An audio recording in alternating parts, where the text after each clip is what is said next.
Assalamualaikum warahmatullahi wabarakatuh. Saya Ria Chandrawati, peserta pelatihan dasar CPNS PPSDM Regional Bandung tahun 2021, instansi pemerintah Kabupaten Indragiri Hilir, angkatan 37, kelompok 3. Baiklah, kesempatan ini saya akan menjelaskan atau menampilkan analisis isu efektivitas kinerja berdasar tupoksi, di mana unit kerja saya yaitu di SMP Negeri 29 Hulu sebagai guru bimbingan konseling. Berikut tahapan analisis dan penyelesaian isu yang dapat kita lakukan, yaitu yang pertama, praanalisis atau mengidentifikasi isu yang berada di SMP Negeri 29 Hulu. Yang kedua, menapis isu dengan menggunakan metode USG. Yang ketiga, mendalami dan menganalisis isu melalui metode Fishbone dan SWOT. Dan yang keempat, rekomendasi alternatif penyelesaian isu dengan menampilkan tabel rekomendasi alternatif. Selanjutnya, tahap yang pertama yaitu kita masuki praanalisis isu dan mengidentifikasi isu, di mana isu-isu yang dapat saya temui di SMP Negeri 29 Hulu yaitu yang pertama, rendahnya minat literasi siswa, yang kedua, rendahnya motivasi belajar siswa, yang ketiga, banyaknya pelanggaran dalam aspek kedisiplinan siswa, yang keempat, tidak terdapatnya jam pelajaran bimbingan konseling di kelas yang menyebabkan sulitnya pendekatan terhadap siswa secara keseluruhan. Yang kelima, banyaknya permasalahan siswa yang berasal dari keluarga ekonomi menengah ke bawah.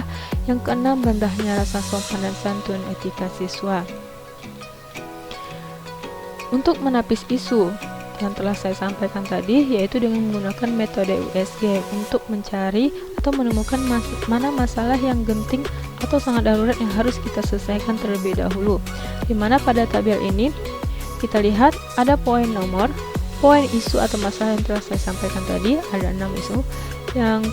Selanjutnya itu ada poin U untuk urgensi, poin S untuk seriousness, poin G untuk growth, dan ditampilkan juga total dari poin-poin USG dari setiap isu.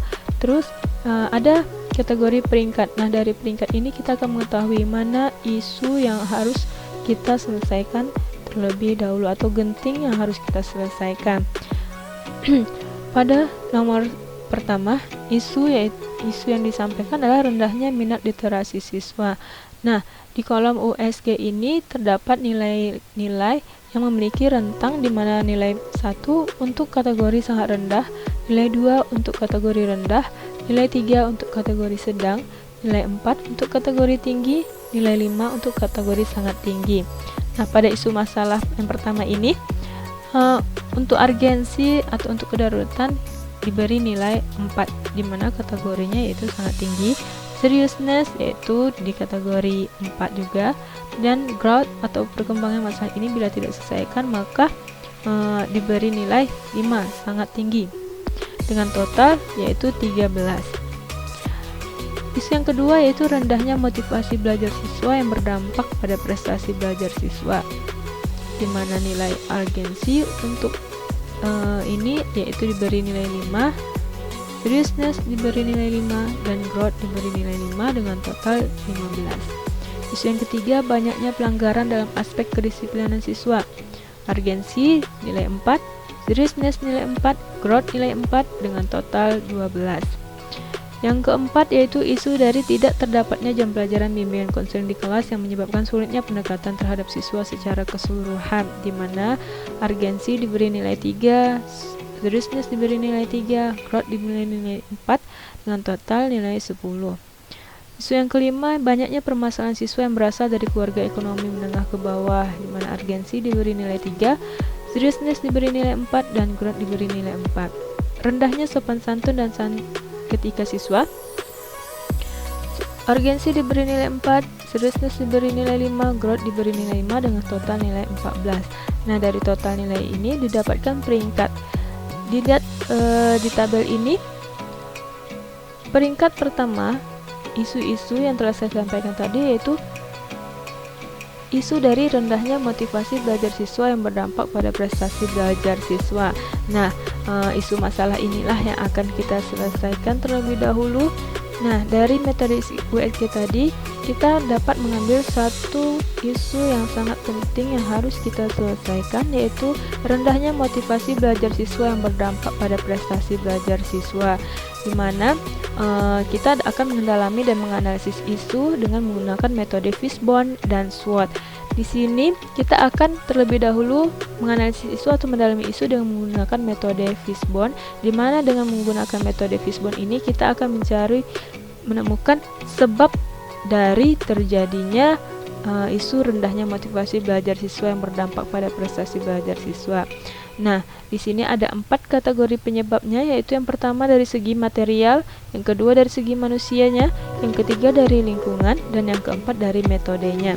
Kita masuk ke segi material. Nah, dari segi material ini kita temukan 2 faktor. Yang pertama yaitu kurang inovatifnya media pembelajaran yang diberikan oleh guru. Yang kedua, terkendalanya jaringan dan gadget. Karena yang kita alami bahwa di SMP Negeri 29 Hulu tidak seluruh siswa memiliki jaringan atau gadget yang memadai untuk melakukan proses pembelajaran melalui jarak jauh atau daring. Yang kedua dari segi manusianya. Nah, dari segi manusia atau individunya, yang pertama kurang perhatian dari orang tua. Nah, ini menjadi banyaknya permasalahan yang ada di SMP Negeri 29 dulu, di mana terdapatnya anak-anak yang merasa kurang perhatian dari orang tua. Yang kedua, self control yang rendah. Yang ketiga, tidak adanya pandangan masa depan yang baik dari belajar. Selanjutnya dari segi lingkungan ada 2 faktor, yaitu karena pengaruh dari teman sebaya. Yang kedua, ketidakpedulian orang tua terhadap belajar anak. Dari segi metode, yaitu faktornya metode yang diberikan dalam proses pembelajaran kurang menarik. Nah, selanjutnya kita akan menganalisisnya dengan menggunakan metode SWOT, di mana metode SWOT itu terdiri dari strength, kekuatan, weakness, kelemahan, dan opportunity untuk peluang serta threat dalam kategori ancamannya. Strength dan weakness ini diambil dari segi internal, sedangkan opportunity dan threat diambil dari segi eksternal. Nah, untuk strength, kekuatan di SMP Negeri 29 Hulu, yaitu yang pertama adanya semangat guru untuk mempelajari media pembelajaran yang baru. Yang kedua, tersedianya sarana dan prasarana yang menunjang PJJ di sekolah. Untuk kelemahan, yang pertama, kesulitan untuk mengontrol siswa dalam masa pembelajaran jarak jauh. Yang kedua, kurangnya bimbingan secara langsung terhadap peserta didik. Untuk peluang, untuk pada masa saat ini di SMP Negeri 27 Hulu telah diberikan peluang diperbolehkannya pembelajaran tatap muka meskipun dalam waktu yang terbatas dan siswa yang terbatas pula. Threat, ancamannya itu penurunan pencapaian hasil belajar hingga ancaman putus sekolah jika hal ini atau isu ini terus berlanjut. Selanjutnya yaitu kita akan memasuki apa saja rekomendasi alternatif penyelesaian isu. Nah, di sini disampaikan tabel dari rekomendasi alternatif penyelesaian masalah. Di sini saya memberikan 2 alternatif penyelesaian masalah. Yang pertama, alternatifnya melakukan bimbingan bagi peserta didik yang berkategori motivasi belajar rendah. Adapun tahapnya, yang pertama, wali kelas mengidentifikasi siswanya yang mengalami motivasi belajar yang rendah dari guru mata pelajaran. Yang kedua, wali kelas bersama dengan guru BK membimbing siswa tersebut. Yang ketiga, guru BK melakukan kerjasama dengan orang tua untuk memperhatikan proses belajar siswa ketika di rumah. Dan yang keempat, kepala sekolah beserta wakil kesiswaan mendukung dan mengawasi proses pemberian bimbingan. Nah, tentu saja hasil yang diharapkan yaitu tumbuhnya semangat dan motivasi belajar siswa sehingga mendapatkan hasil belajar yang baik. Adapun pihak yang terlibat pada alternatif ini yaitu guru mata pelajaran, wali kelas, guru bimbingan konseling, kepala sekolah, wakil kesiswaan, dan orang tua. Dan alternatif yang kedua yaitu melaksanakan proses pembelajaran dengan metode yang menarik minat siswa belajar. Tahapannya, yang pertama, guru mengetahui dan memahami karakter dan minat siswa. Yang kedua, guru terus berusaha mengupgrade diri sendiri untuk menyiapkan bahan ajar yang menarik. Yang ketiga, kepala sekolah mengadakan pelatihan yang fokus kepada pemahaman karakter siswa bagi pendidik dan tenaga pendidik. Dan tentu saja hasil yang diharapkan setelah tahapan ini yaitu tersedianya bahan dan metode mengajar yang kreatif dan tidak monoton yang sesuai dengan minat dan kreasi siswanya. Pihak yang terlibat yaitu guru, kepala sekolah, dan tenaga pendidik.